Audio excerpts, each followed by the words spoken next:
الحمد لله وكفى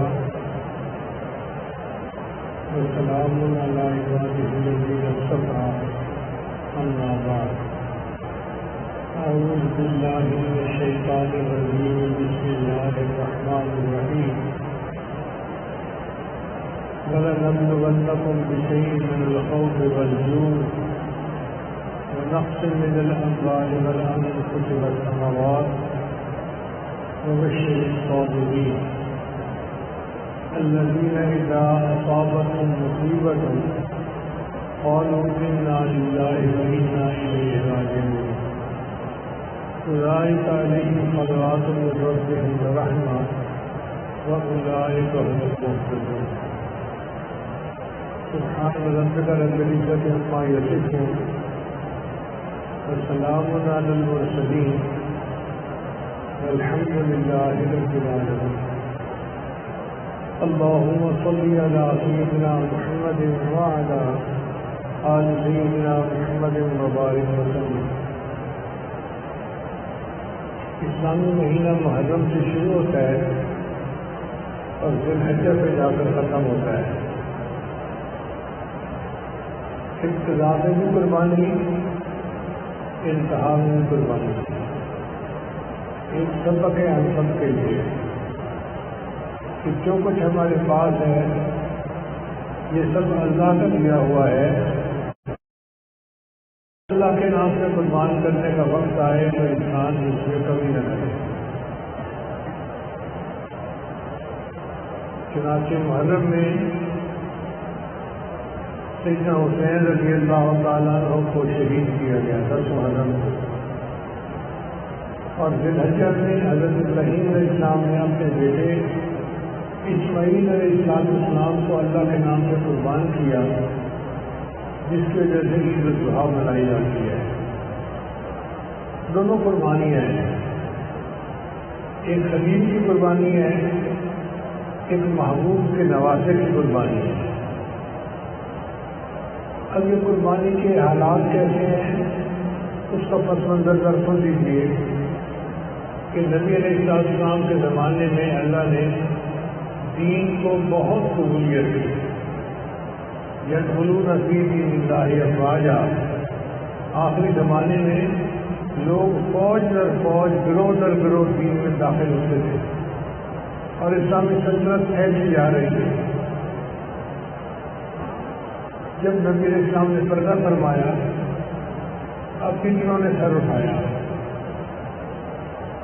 ابوبکر صدیق و خلیفہ اول بنے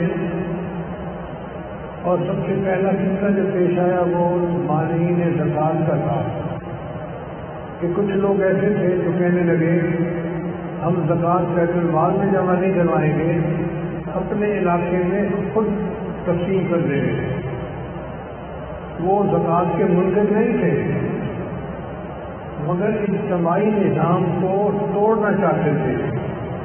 اس سے دین کا ایک سیٹ اپ خراب ہوتا تھا. تو وہ شریف نام ان کے خلاف ڈٹ گئے. فرمایا یہ کیسے ہو سکتا ہے کہ نبی اسلام کے دین میں کمی ہو اور میں زندہ رہوں. عمر اللہ میں جیسے صحابہ نے بھی انہیں کہا کہ اللہ کے امیر المومنین آپ ان کے ساتھ اتنی زیادہ سختی نہ کریں. ان کا کیوں نہیں کروں گا؟ اگر یہ بیل، اگر یہ اپنا جانور مال زکوٰۃ میں دیتے تھے اور اس کی دستی نہیں دیں گے تو میں اس پر بھی ان کے ساتھ نکال کروں گا. میں دین کو اسی حال میں رکھوں گا جس حال میں نبی اسلام چھوڑ کر گئے. ایوب آنا حی، یہ کیسے ہو سکتا ہے کہ دین میں نفس آ جائے اور میں زندہ رہوں؟ یہ سیدنا صدیق غلاموں کی نسبت اتحادی تھی نبی اسلام کے ساتھ کہ انہوں نے دین کو بالکل اسی طرح برقرار رکھا. پھر اس کے بعد ایک نیا فتنہ شروع ہوا جھوٹی نبیوں اور نبیوں کا. مسلمہ کذاب ایک جھوٹا نبی تھا، اس نے نبوت کا دعویٰ کر لیا اور بہت سارے لوگ اس کے ساتھ مل گئے۔ تو سیدنا صدیق اکبر نے حضرت خالد بن ولید عنہ کو اس کی سرکوبی کے لیے بھیجا۔ بہت سارے مسلمان شہید ہوئے۔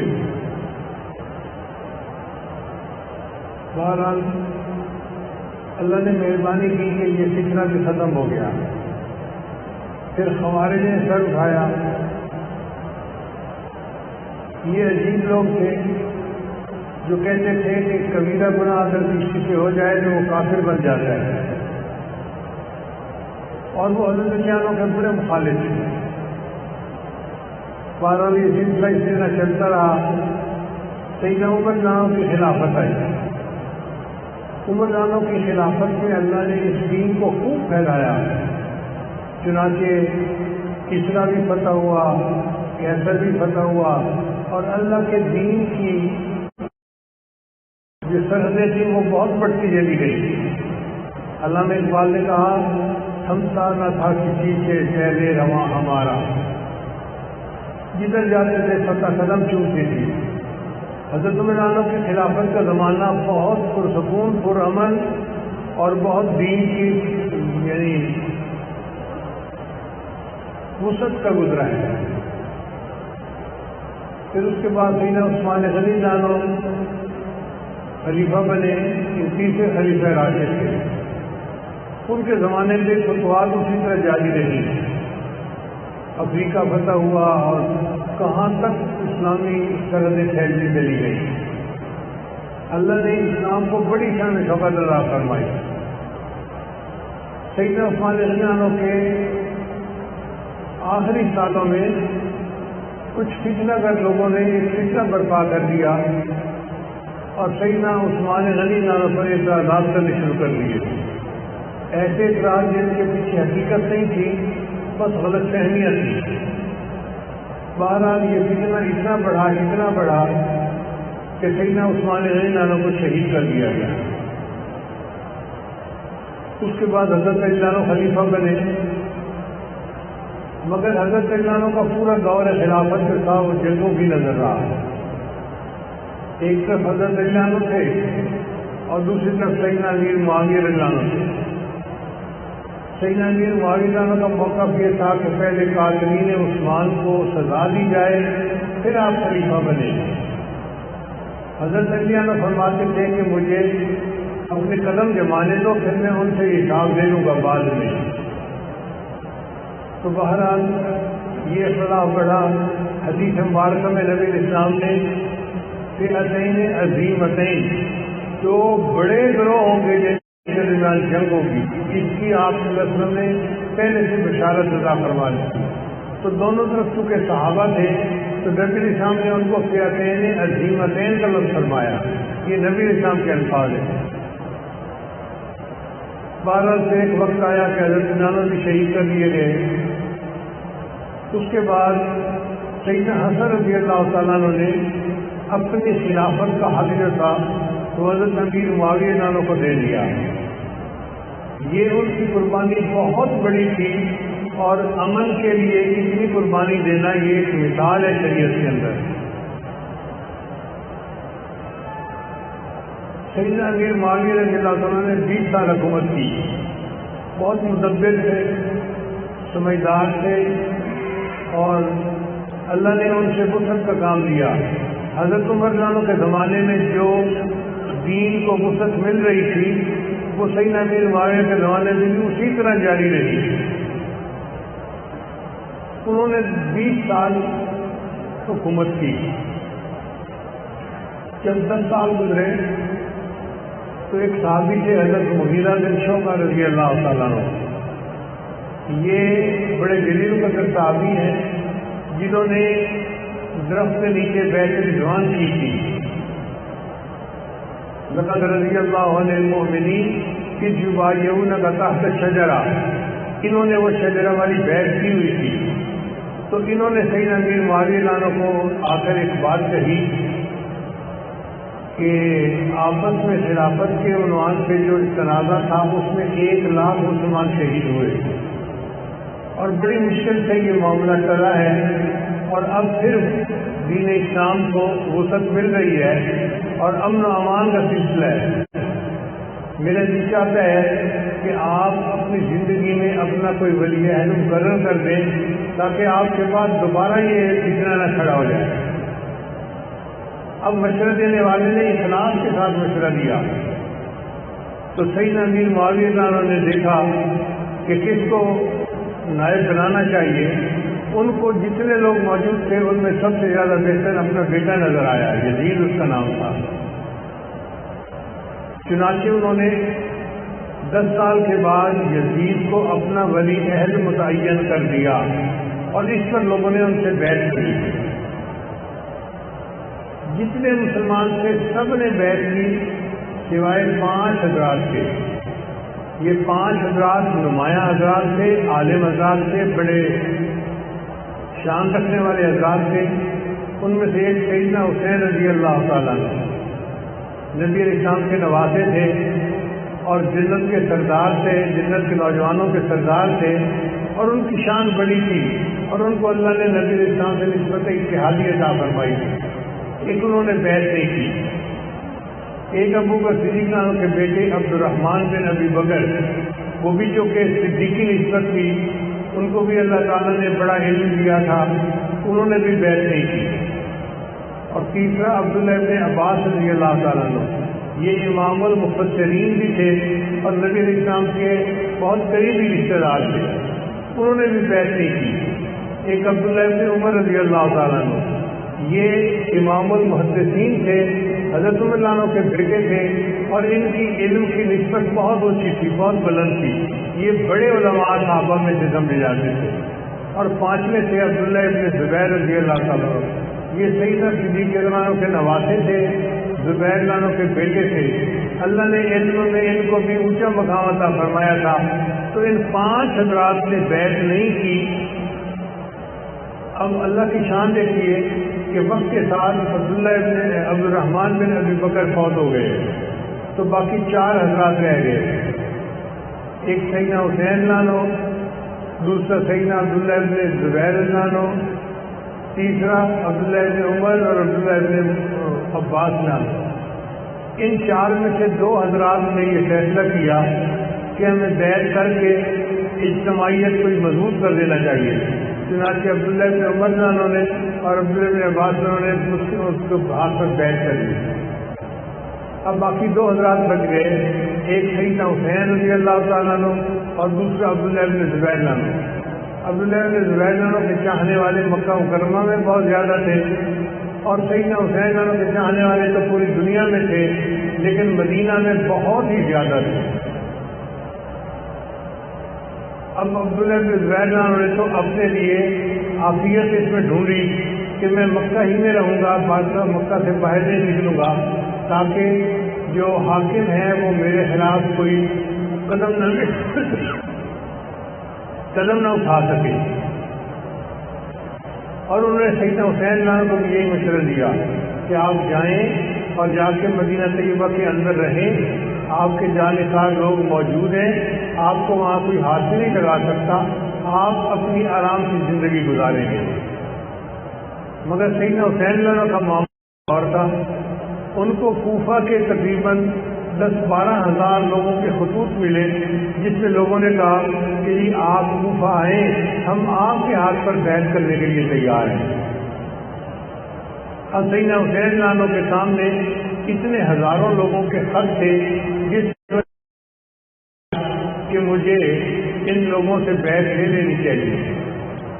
اس کے لیے انہوں نے مسلم بن عقیل رضی اللہ عنہ کو بھیجا کہ آپ کوفہ جائیں اور جا کے وہاں کے حالات معلوم کریں۔ چنانچہ مسلم بن عقیل جب کوفہ آئے تو کوفہ والوں نے ان کا بڑا استقبال کیا، انہوں نے جوش و خروش دیکھا، کوفہ والوں کے حالات کو دیکھا، تو انہوں نے سیدنا حسین عنہ کو خط لکھا کہ جی آپ تشریف لائیے، لوگ آپ کے ہاتھ پر بیعت کرنے کے لیے تڑپ رہے ہیں اور اس وقت بہت ضروری ہے آپ کا آنا۔ جب حاکم وقت کو پتہ چلا کہ کوفہ کے لوگ تو سیدنا حسین عنہ سے بیعت کرنا چاہتے ہیں تو اس نے کوفہ کے حاکم کو بدل دیا، ابن زیاد کو کوفہ کا گورنر بنا دیا اب یہ ابن زیاد بڑا سخت طبیعت کا آدمی تھا، اس نے آ کر تقریریں کی اور لوگوں کو ڈرایا دھمکایا کہ تم اگر حاکم وقت کی بات نہیں مانو گے تمہارے ساتھ سختی کریں گے، یہ کریں گے، یہ کریں گے، اور لوگ سہم گئے۔ چنانچہ لوگوں نے اپنی رائے بدل لی۔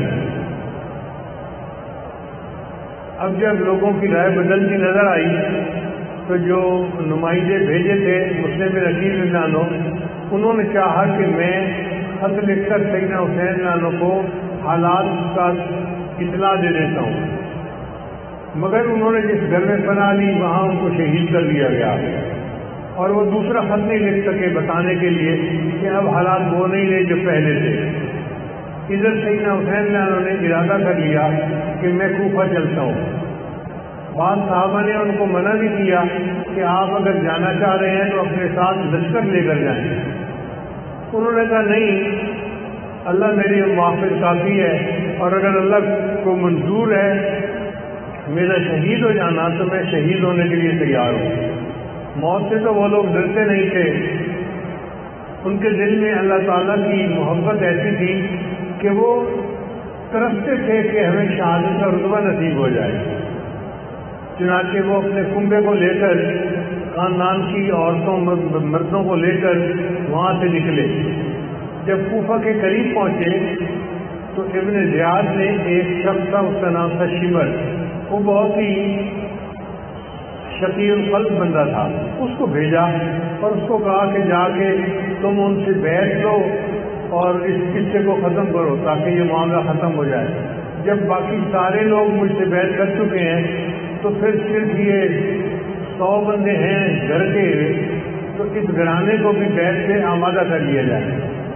چنانچہ وہ ہزاروں کا لشکر لے کر آیا اور ایک گھرانے کے تقریباً 100 کے قریب بندے ایک جگہ پر خیمہ لگائے ہوئے تھے، خیمے کا گھیرا کر لیا، اور اس کے بعد انہوں نے ان کے کھانا پینا سامان جو پانی تھا وہ بھی بند کر دیا۔ یہ محاصرہ کئی دن جاری رہا۔ سیدنا حسین صاحب نے 3 شرطیں پیش کی۔ فرمایا ایک شرط تو یہ ہے کہ مجھے یزید کو خود ملنے دیا جائے۔ اس نے کہا ملنے دیا جائے گا، پہلے بیعت کریں بعد میں ملاقات ہوگی۔ انہوں نے فرمایا بیعت کا ہی تو مسئلہ ہے، اگر بیعت کر لی تو پیچھے تو پھر جھگڑا ہی کوئی نہ رہا۔ اس نے کہا نہیں، یہ شرط ہی میں مانتا۔ ان کا دوسری شرط یہ ہے کہ مجھے شام جانے دیا جائے، سرحد پار جانے دیا جائے۔ اس نے کہا نہیں، ہم وہاں بھی نہیں جانے دیتے۔ تیسری شرط رکھی کہ اچھا مجھے مدینہ واپس جانے دیا جائے۔ اس نے کہا نہیں، میں مدینہ بھی واپس نہیں جانے دیتا۔ تینوں شرطیں نہیں مانی۔ ایک کہ آپ اس کے لیے اس کی بیعت کریں میرے ہاتھ پر، اور پھر آپ ان کے ساتھ جا کر ملے۔ سیدنا حسین جانو تو عزم و استقامت کے پہاڑ تھے، ان کا یہ نہیں ہو سکتا کہ کسی کے پریشر میں آ کے، کسی کے دباؤ میں آ کے میں حد سے ہٹ جاؤں۔ مجھے جتنا مرضی تم پریشرائز کرو گے، میں اپنی میں اللہ کے دین کے لیے ڈٹا رہوں گا۔ اگر اس میں میری جان جاتی ہے، میرا پورا کنبہ قربان ہو جاتا ہے، تو میں اس کے لیے تیار ہوں۔ حالات کے قدموں میں قلندر نہیں گرتا، حالات کے قدموں میں قلندر نہیں گرتا، ٹوٹے جو ستارہ تو زمین پر نہیں گرتا۔ گرتے ہیں سمندر میں بڑے شوق کے دریا، لیکن کسی دریا میں سمندر نہیں گرتا۔ یہ نہیں ہو سکتا کہ میں بیٹھ کر لوں پریشر میں آ کے اور اپنے بات کے موقف سے پیچھے ہٹ جاؤں، میں ہرگز نہیں ہٹوں گا۔ چنانچہ اس پر وہ جو مخالفین تھے انہوں نے تلواریں لے لی اور آپس میں ایک دوسرے کے ساتھ مقابلہ شروع ہو گیا۔ اب یہ مقابلہ چند گھنٹوں کی بات تھی۔ چند گھنٹوں کے اندر سیدنا حسین لانو کے جتنے بھی ساتھی تھے سب کے سب شہید ہو گئے۔ مخالفین کے لشکر میں ایک صاحب تھے، ان کا نام تھا حر۔ ان کے بارے میں کتابوں میں لکھا ہے کہ وہ آ کر سیدنا حسین لانو کے ساتھ مل گئے اور انہوں نے بھی سیدنا حسین لانو کے ساتھ مل کر شہادت کا جام نوش کیا۔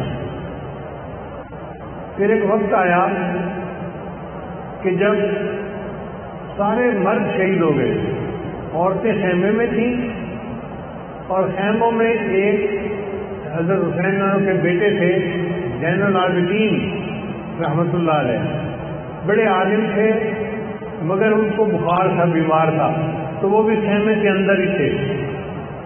باقی سارے مرد شہید ہو گئے۔ ایک وقت آیا کہ سیدنا حسین نانو اکیلے رہ گئے، تو سیدنا حسین نانو نے خود مقابلہ کیا۔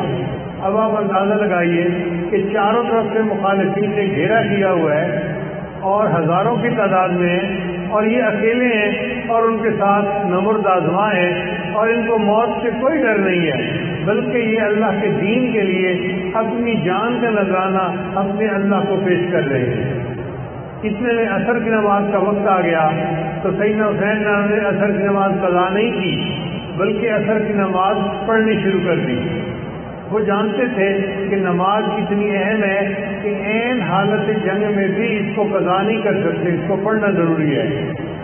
وہ سجدے کی اہمیت کو جانتے تھے، چنانچہ وہی ہوا کہ جب وہ سجدے میں گئے تو مخالفین نے ان کو شہید کر دیا اور انہوں نے جام شہادت نوش کر لیا۔ تقریباً 72 لوگ تھے جنہوں نے اپنی جانوں کا نذرانہ پیش کیا، اور یہ قربانی بہت بڑی قربانی تھی۔ ابراہیم خلیل اللہ نے تو ایک بیٹے کی قربانی پیش کی تھی، اور نبی علیہ السلام کے نواسے نے پورے کنبے کی قربانی پیش کی۔ قربانی وہ بھی تھی، قربانی یہ بھی تھی۔ وہ قربانی بھی توحید کی یاد دلاتی ہے، اور سیدنا حسین کی قربانی بھی توحید کی یاد دلاتی ہے۔ چنانچہ سیدنا حسین کی یہ قربانی تاریخ کا ایک حصہ بن گئی۔ شاعر نے کہا، کتنی خدمت کر گیا وہ جیتے جی اسلام کی، لاج رکھ لی اس نے اپنے نانا جی کے نام کی، دے گیا باطل کی وہ ساری فوجوں کو شکست، کھول کر رکھی کی۔ اس نے جو کرنا تھا وہ کر ہی گیا دین کے لیے، اس کو پرواہ ہی نہ کی جیسے کبھی آلام کی، روند ڈالی غیر کی ساری بھیانک ساز، روشنی پھیلا گیا وہ آخری پیغام کی، کربلا میں وہ کھڑا تھا استقامت کا پہاڑ، دھمکیاں ملتی رہیں گرچہ برے انجام کی۔ بہت کوشش کی گئی کہ وہ دباؤ میں آ جائیں، مگر سیدنا حسین رضی اللہ تعالیٰ عنہ تو استقامت کے پہاڑ تھے۔ انہوں نے ثابت کر دیا کہ ہرگز نہیں، جب مومن دین کے لیے قدم اٹھا لیتا ہے تو پھر اپنی جان کا نذرانہ بھی اپنے اللہ کو پیش کر دیتا ہے۔ ہری ہے شاخ تمنا ابھی جلی تو نہیں، دبی ہے آگ جگر کی مگر بجھی تو نہیں، جفا کی تیغ سے گردن وفا شعاروں کی، کٹی ہے برسر میدان مگر جھکی تو نہیں۔ مومن کی گردن کٹ سکتی ہے مگر باطل کے سامنے جھک نہیں سکتی۔ چنانچہ یہ درس تھا جو سیدنا حسین نے اپنی شہادت کے ذریعے اس امت کو دیا۔ حدیث مبارکہ میں آتا ہے کہ شہید کے خون کا پہلا قطرہ جب زمین پر گرتا ہے اللہ تعالیٰ اس کے سارے گناہوں کو معاف فرما دیتے ہیں۔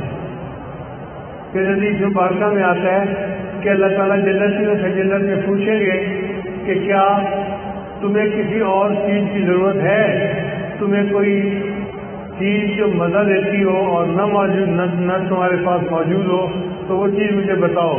تو جنتی کہیں گے نہیں یا اللہ، آپ نے جو دیا ہمیں ہر نعمت یہاں موجود ہے، بس ہمیں اور کسی چیز کی ضرورت نہیں ہے۔ مگر شہید اس میں کھڑا ہوگا اور شہید کہے گا کہ یا اللہ، نعمتیں تو ساری یہاں موجود ہیں، لیکن ایک نعمت وہ تھی کہ دنیا میں جب میں نے آپ کے نام پہ اپنی جان قربان کی تھی، جو لطف اور مزہ مجھے اس میں آیا تھا وہ مجھے جنت میں بھی نہیں آ رہا۔ تو میرا دل یہ چاہتا ہے اوہ یا ثم اقتل، مجھے آپ پھر زندہ کر دے، پھر میں شہید کیا جاؤں، پھر زندہ کر دے، پھر میں شہید کیا جاؤں۔ تو شہید کو اللہ تعالیٰ ایسی لذت عطا فرماتے ہیں کہ وہ جنت میں بھی تمنا کرے گا کہ مجھے زندہ کیا جاتا اور مجھے دوبارہ شہید کیا جاتا۔ چنانچہ حدیث مبارکہ میں آتا ہے قیامت سے اللہ تعالیٰ شہیدوں کو حکم دیں گے کہ شہید میرے عرش کے قریب آ جائیں۔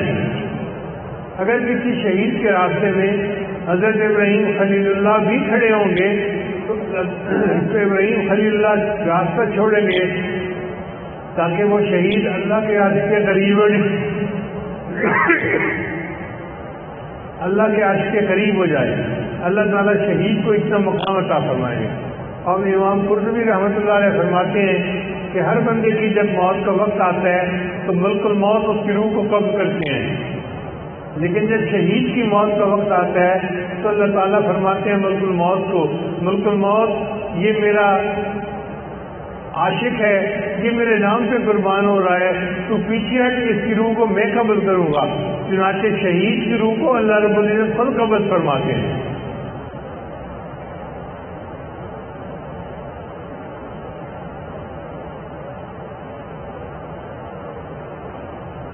سیدنا حسین عنہ نے پوری امت کو یہ سبق دیا جس کو ایک شاعر نے اشعار میں یوں کہا ہے، تم یوں ہی سمجھنا کہ سنا میرے لیے ہے، تم یوں ہی سمجھنا کہ سنا میرے لیے ہے، پر غیب میں سامان بقا میرے لیے ہے. اللہ کے رستے کی جو موت آئے مسیحا، تقصیر یہی ایک ثواب میرے لیے ہے. کیا غم ہے جو ہو ساری خدائی بھی مخالف، کافی ہے اگر ایک خدا میرے لیے ہے. توحید تو یہ ہے کہ خدا حشر میں کہہ دے یہ بندہ دو عالم سے خفا میرے لیے ہے. ایک اللہ کے لیے اپنی جان کو قربان کر دینا اور دین کو اپنی جگہ کے اوپر سلامت رکھنا، یہ بہت بڑی کامیابی تھی. آج لوگ تقاریر میں رافضی حضرات بہت عجیب و غریب قسم کی حکایتیں سناتے ہیں. ان حکایتوں کا راوی کون ہے پوچھا کریں ذرا. آپ بتائیں کہ جتنے سیدنا حسین عنہ کے حامی تھے وہ تو سارے شہید ہو گئے، خود سیدنا حسین عنہ بھی شہید ہو گئے، تو مرد تو کوئی تھا نہیں جو ان باتوں کی روایت واقعات کی بعد میں کرتا. باقی رہ گئی عورتیں، تو عورتیں خیموں میں تھیں. اب خیمے میں عورتیں ہوں اور باہر کشتی ہو رہی ہو دو بندوں کی، تو عورتوں کو پتہ بھی چلتا ہے باہر کیا ہو رہا ہے. وہاں تو گھیرے کے اندر جنگ ہو رہی تھی تو کسی کو کیا پتا کہ باہر کیا ہو رہا ہے. اور اگر کوئی مرد تھا تو زین العابدین تھے جو بیمار تھے اور خیمے کے اندر تھے، تو وہ بھی ان باتوں کی روایت نہیں کر سکتے. اس سے پتہ چلتا ہے کہ جتنی روایات کربلا کے بارے میں ہیں وہ ساری کی ساری یزیدی فوجیوں کی ہوئی ہیں اور انہی کی روایتیں بیان کی ہوئی ہیں، اس کے اندر کوئی حقیقت نہیں ہے.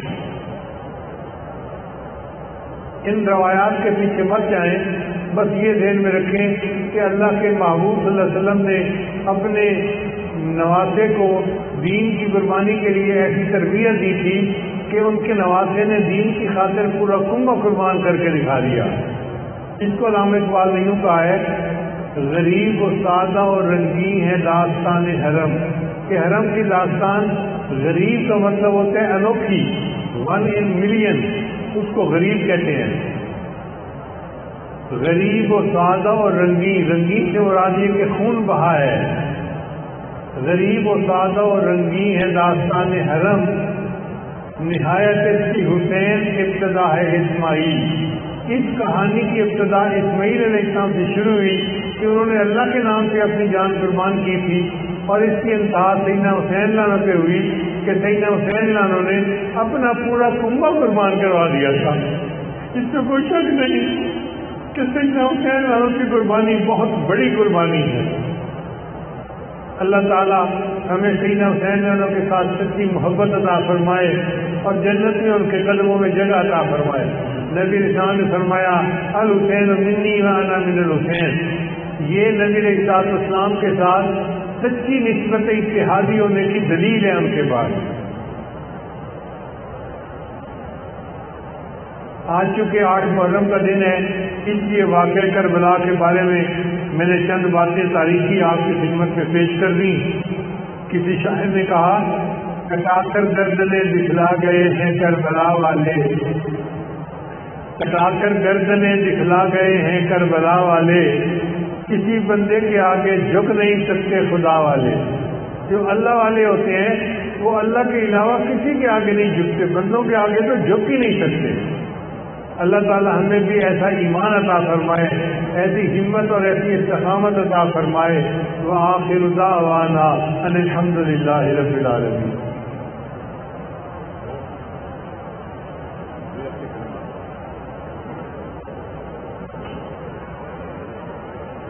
بہت سارے حضرات دور قریب سے بیٹھ کے لیے آئے ہوئے ہیں، یہ آج توبہ کے کلمات پڑھائے گا، آپ سچے دل کے ساتھ پیچھے پیچھے پڑھتے جائیے۔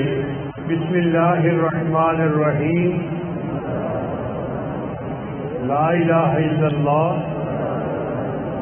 محمد الرسول اللہ،